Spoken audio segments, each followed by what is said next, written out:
Mao ni ang akong ipila-pilahan ng mga kaadlaw guys. Nagkuha ko kuan. Plain stub ka. Ang ngayong adlaw guys. Tapos kuan. Kahapon sa DSWD. Sa kwarta. Yatag gahapon. Alas 8 pinanggikan na uli ko alas 5 sa hapon.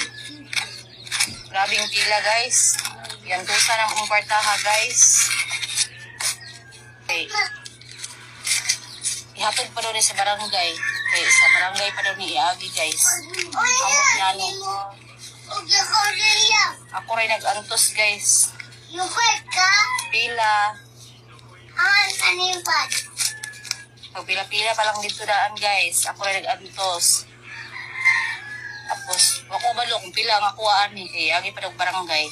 Ba't ako gapon no?